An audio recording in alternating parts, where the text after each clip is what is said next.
Fabio Quartararo traktir bocah makan es krim usai raih juara 2 MotoGP Mandalika borong gelang. Pembalap Fabio Quartararo baru saja berhasil menyelesaikan balapan dengan meraih posisi podium kedua di MotoGP Mandalika. Beredar video, sang pembalap pun mencuri perhatian lantaran merayakan keberhasilannya dengan mentraktir es krim untuk anak-anak di Lombok. Masih dalam suasana MotoGP Mandalika 2022, Fabio Quartararo memang kerap menunjukkan keseruan dan kekagumannya dengan budaya Indonesia hingga sejak tiba di sirkuit Mandalika. Selesai balapan, pembalap asal Prancis tersebut tidak langsung bertolak kembali ke negara asalnya. Quartararo terlihat merayakannya dengan makan malam bersama tim. Pembalap Monster Energy Yamaha Fabio Quartararo kembali menjadi sorotan di MotoGP Mandalika 2022. Dia dinilai sangat ramah dan royal kepada anak-anak Mandalika hingga mentraktir es krim.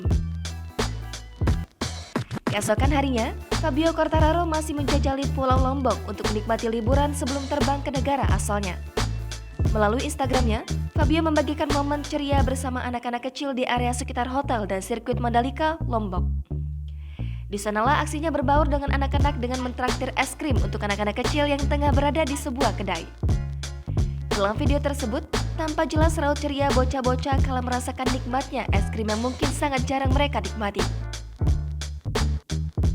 Tak hanya mentraktir es krim, Fabio Quartararo juga dengan bahagia memborong gelang yang dijual anak-anak Mandalika. Anak-anak kecil warga lokal tersebut diketahui sudah mengejar-ngejar orang-orang hotdog selama sepekan agar membeli gelang dari mereka. Postingan ini pun sampai memicu ribuan komentar dari netizen yang mengaku kagum dan memuji sikap Fabio Quartararo yang dinilai sangat humble dan mudah berbaur dengan masyarakat Indonesia. Aksi Fabio Quartararo ini bukan pertama kali mendapat sorotan dari publik. Sebelumnya, Quartararo sempat mengundang gelak tawa netizen usai dirinya terpantau membeli pulsa di salah satu konter di kawasan Mandalika. Aksinya itu pun diikuti para pembalap lain.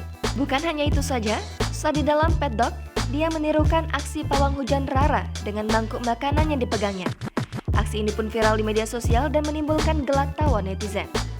Terlepas dari balapan yang tertunda karena hujan lebat tak membuat semangat Quartararo padam.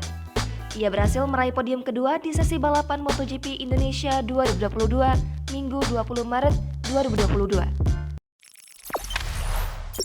Jangan lupa subscribe, share, komen, dan like ya!